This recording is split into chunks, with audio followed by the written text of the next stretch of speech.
Hello, I'm Corey, and this is my wife Dawn on camera. Say hi. Hi. Dawn. Hi. This is our 1936 Underwood Universal. This is a really nice machine, actually. I love this machine a lot. Just kind of go over the cosmetics first off, and then I'll move to the functionality of the machine. So, as you can see, the paint job is in really good shape, actually.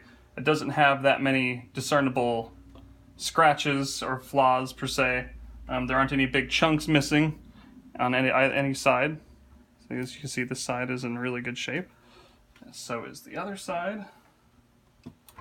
Like that. The paint job is really nice. Still has a nice high gloss on it and everything. The lettering on the back also in really good shape. A lot of the time with these machines, there'll be a lot of damage in this area from where the machine slides into this case and this little bracket right here. But this one actually turns out to be really nice.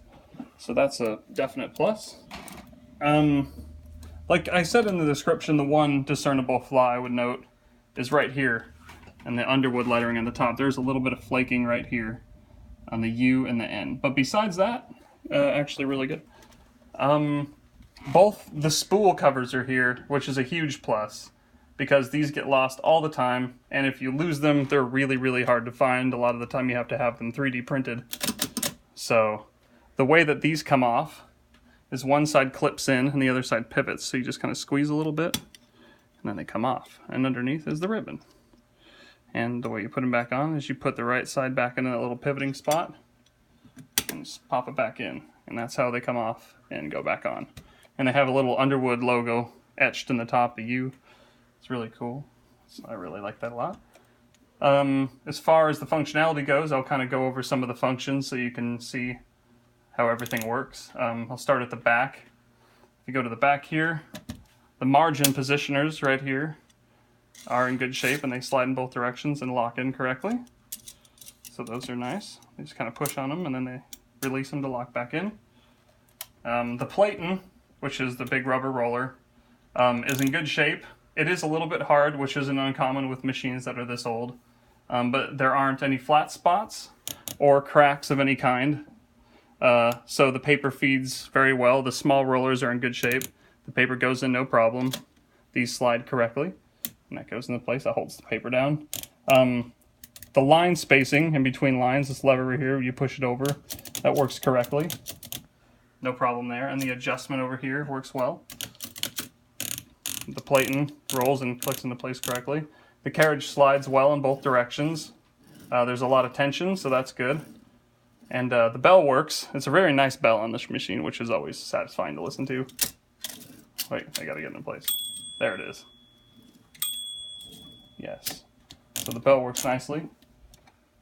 All the keys strike well and into place without making any getting stuck, or they fall back into position correctly, and everything's nice and clean in here.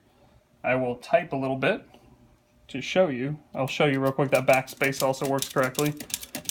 Backspace gets broken quite a bit, so it's nice that that works. Shift lock works correctly. Spacebar, no problem. I will do a little typing sample real quick. Let's see. Okay, so you can see the paper rolls in, get into place. So I'm going to type the quick brown fox jumps over the lazy dog, which hits all the characters in the alphabet. So you can see. So let's do that real quick. I do.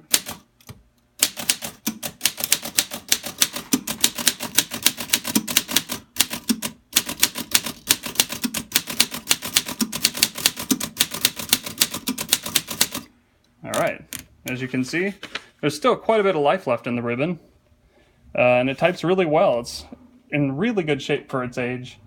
It's very smooth, solid machine, no problems whatsoever, honestly. One thing I did miss earlier is the ribbon advance down here. So the ribbon will position itself in one direction as it cycles through when you type. If you want to go the other way, you click up and it will go the other direction. And then you can spool it like this, so that works correctly. A couple other things, I'll just hit some of the characters up top here. So if you were to hit shift lock, or just shift in general, see all the characters, everything strikes evenly and correctly. So yeah, And I will put it in the case so you get an idea of how the case works. Let me get it centered here. Oh, one more thing to mention.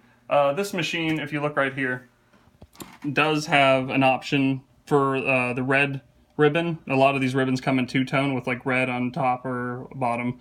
They're easily found online. This one does have an option for the red. I've tested it with the red. It does work, but the original had the solid black ribbon in it.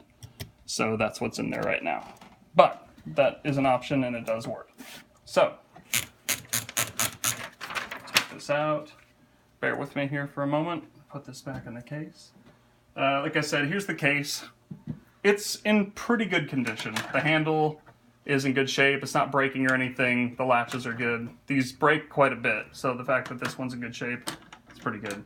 There is some normal wear, as you can see. The case is wooden, and it kind of has like a leathery material over the top of it. I'm not exactly sure what it is, but there's some damage right here on the corners, which isn't uncommon. But for the most part, it's in pretty good shape.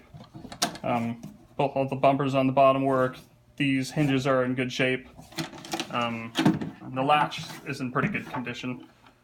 So I'll open it. You can see on the inside, it's in really nice condition on the inside. Both of the mounts, all three of the mounts actually, are in good shape. This metal piece here pushes down on the lever. That's how it holds it in place. So do these bumpers right here. So I will put it in the case. And that little nook in the bottom that I showed you earlier goes into this little hook right here.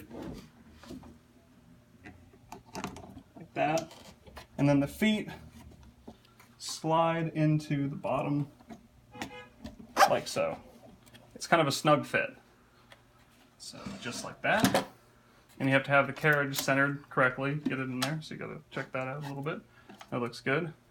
And as I said in the description, with this case, I'm assuming it's warped maybe a little bit over time because of its age, but in order to have this latch go in all the way, you do have to push down a little bit for it to latch into place, and then it goes in. And that is it. So, it is in the case, in place, and that is our 1936 Underwood Universal. Nice machine.